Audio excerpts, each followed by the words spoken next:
Assalamualaikum warahmatullahi wabarakatuh. Anak-anakku sholihin, anak-anakku yang sholih, apa kabar hari ini? Semoga Allah memberi selalu kesehatan kepada kalian dan keluarga kalian, juga diberi perlindungan oleh Allah Subhanahu wa taala. Amin ya rabbal alamin. Sebelum kita belajar, mari kita berdoa terlebih dahulu. Bismillahirrahmanirrahim. Rabbi zidni ilman warzuqni fahman. Amin ya rabbal alamin. Sebelumnya kita membahas tentang puisi ya, masih puisi ya. Tentang bait ya, tentang bait, rima ya. Sekarang kita akan belajar tentang unsur-unsur puisi. Apa saja yang ada di dalam puisi. Selanjutnya cara mengatasi kegagalan cita-cita dan keragaman ras dan fisik dan ciri fisik. Masih di tema 6 ya, pembelajaran 4 sampai 6. Silakan dibuka, perhatikan baik-baik ya, Nak. Unsur-unsur puisi. Ada 8 ya. Unsur-unsur puisi ada 8. Pertama ada kata. Kata itu ya kata ya, udah tau lah kata ya. Kata misalnya yang kemarin tentang puisi tentang cita-citaku. Cita-citaku itu adalah kata. Cita itu kata. Larik atau baris, satu baris, dua baris itu ya. Selanjutnya ada kalimat. Kalimat dalam puisi itu tidak menggunakan aturan baku ya. Jadi aturannya itu bebas ya. Bisa satu kata, bisa kalimatnya lengkapnya, mau pendek katanya cuma satu kata, mau panjang ya itu bebas, kalimatnya bebas. Lalu ada juga bait ya, satu bait itu berapa? 4 baris. Satu bait 4 baris ya. Selanjutnya ada rima. Rima itu ya bunyi akhir pada tiap kalimat. Contohnya apa? A I, yang kemarin ada apa lagi? Au, tergantung huruf vokal akhirnya. Ada lagi irama. Irama itu pergantian tinggi rendah, panjang pendek, dan keras lembut bunyi pada bacaan puisi. Jadi ketika kalian membaca puisi itu nggak datar aja ya iramanya, intonasinya harus ada yang tinggi rendah, panjang pendek, ada yang keras, ada yang lembut itu ya. Cita-citaku itu kan, jadi nggak datar, nggak bacanya cita-citaku, nggak seperti itu. Selanjutnya ada makna atau isi puisi, informasi utama yang disampaikan dalam puisi. Lalu ada amanat. Amanat itu adalah pesan yang disampaikan oleh penulis puisi kepada pembaca. Itu adalah unsur-unsur puisi. Selanjutnya kita akan bercerita ya tentang suatu tokoh ulama ya yang sangat terkenal lah. Kita juga semua mengetahui ya. Jadi bagaimana kisah beliau dalam menggapai cita-citanya menjadi seorang ulama yang hebat ya. Ulama yang hebat memiliki banyak kitab ya.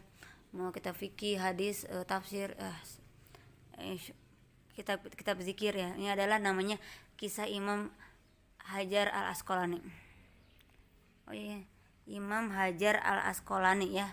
Hajarnya nggak ketulis. Jadi beliau itu adalah bermazhab Syafi'i ya. Dan Ibnu Hajar Al Asqalani ini dikenal dengan sosok yang sangat gigih dalam menuntut ilmu. Salah satu kisahnya adalah ketika belajar dari tetesan air. Ibnu Hajar itu lahir pada tahun 1372 Hijriah dan wafat pada tahun 1449 Hijriah. Ibnu Hajar artinya apa? Anak batu ya. Ibnu anak, Hajar artinya batu. Kenapa diberi gelar seperti itu? Karena ya nanti ceritanya ya. Beliau itu lahir dengan nama Ahmad. Nama aslinya itu bukan Ibnu Hajar. Nama aslinya Ahmad bin Ali bin Muhammad bin Ali bin Mahmud bin Ahmad bin Hajar Al-Kanani. Itu yang berasal dari daerah Asqalan di mana Palestina. Makanya namanya Imam Ibnu Hajar Al Asqalani. Asqalan itu nama daerah di Palestina. Jadi ketika belajar itu beliau itu dikenal sebagai murid yang bodoh ya, selalu tertinggal dari teman-temannya, sehingga Imam Ibnu Hajar itu patah semangat ya, jadi pulang ke rumah kakaknya seperti itu. Jadi sejak kecil itu Ibnu Hajar itu sudah yatim piatu ya. Ayah dan ibunya itu meninggal ketika beliau masih balita, maka dia pun diasuh oleh kakaknya sendiri. Ketika berada di perjalanan pulang dari madrasah ya, yaitu kehujanan lalu meneduh di sebuah gua. Lalu beliau memandang ke tetesan air yang berhasil melubangi sebuah batu yang keras. Jadi lihat-lihat, kok kenapa ya? Kok itu batu bisa berlubang gara-gara tetesan air saja.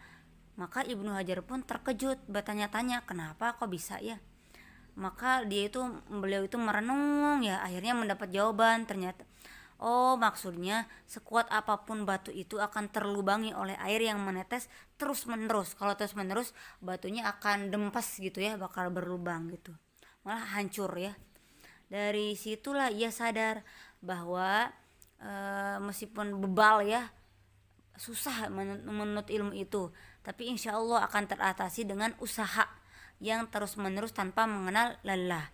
Maka beliau pun kembali lagi ke madrasah ya, dengan semangat yang tinggi, semangat yang berkorbar, bertemu dengan salah satu orang syekhnya, gurunya, dan menceritakan apa yang baru saja ia temui. Maka karena semangatnya, gurunya pun menerimanya kembali untuk belajar.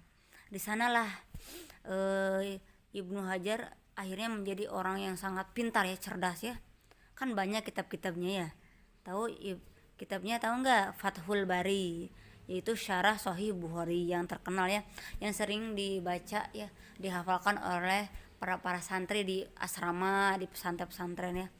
Ada lagi kitab Bulughul Maram ya, Al-Adzkar ya, Riyadhus Shalihin, itulah ya. Jadi jangan putus semangat, insya Allah gapailah cita-citamu dengan belajar sungguh-sungguh, meskipun sesulit apapun, meskipun harus online belajarnya, insya Allah cita-cita kita itu akan tercapai kalau belajar sungguh-sungguh, mau online, mau di sekolah, mau dimanapun. Paham tuh nak?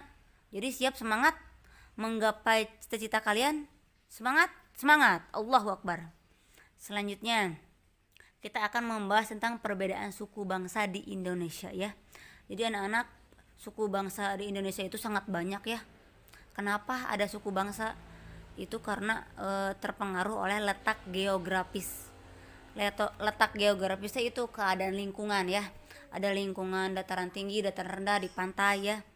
Nah itu maka akan ada pengaruhnya dari berbeda-bedanya jenis pekerjaannya, kebiasaannya, adat istiadat, budayanya, bahasanya ya, ciri fisiknya, warna kulit dan lain-lain. Nah, Indonesia itu memiliki ada berapa suku? 656 suku. Bahkan ada penelitian lagi, pada tahun 2010 diteliti ada 1000 lebih suku. Saking banyaknya suku bangsa di Indonesia. Dan juga memiliki bahasa daerah 300 macam bahasa. Bahasa Betawi, bahasa Sunda, bahasa apalagi? Bahasa Batak dan lain-lain. Itulah Indonesia itu beragam suku bangsanya, banyak iya. Nah ya, jadi Indonesia itu setidaknya memiliki 6 perbedaan suku bangsa ya. Ada berapa? 6 perbedaan suku bangsa ya. Iya, udah ulang lagi sini. Nah, yang pertama kita akan bahas dulu ya, perbedaan suku bangsa yang pertama yaitu ciri fisik atau ras ya. Setiap suku bangsa mempunyai ciri atau karakter tersendiri, baik dalam aspek sosial maupun budaya. Antar suku bangsa itu di Indonesia memiliki berbagai perbedaan, dan itulah yang membentuk keanekaragaman di Indonesia. Ciri fisik meliputi warna kulit ya, bentuk rambut, bentuk wajah dan lain sebagainya.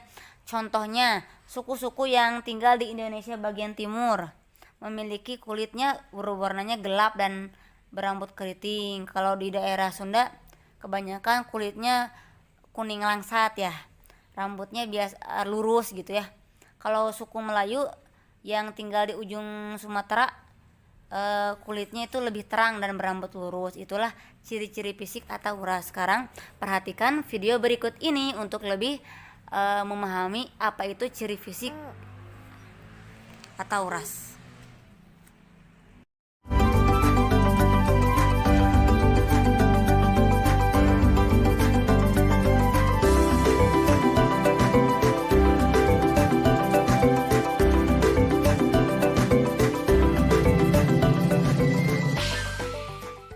Indonesia ditunjukkan melalui beragam cara, seperti budaya, maupun tradisi yang berkembang di lingkungannya. Suku Dayak di Kalimantan misalnya, para perempuan di suku ini menindik telinga mereka dengan anting logam atau emas. Semakin bertambahnya anting, artinya semakin panjang telinga mereka, dan mereka percaya bahwa semakin panjang telinga, maka mereka akan terlihat semakin cantik. Berbeda dengan suku Mentawai dari Sumatera Barat, bagi mereka, kecantikan akan terpancar melalui gigi yang runcing. Sementara suku Batak Karo dari Sumatera Utara akan terlihat lebih cantik apabila memiliki bentuk kaki yang besar. Kaki besar ini melambangkan sosok perempuan yang kuat dan rajin bekerja yang menjadi idaman oleh para pria di suku ini. Masih ada lagi suku Belu dari Pulau Timor. Mereka memasang tato di tubuh sebagai tolak ukur strata, pekerjaan, dan tentunya daya tarik untuk lawan jenis. Dan hey, lihat!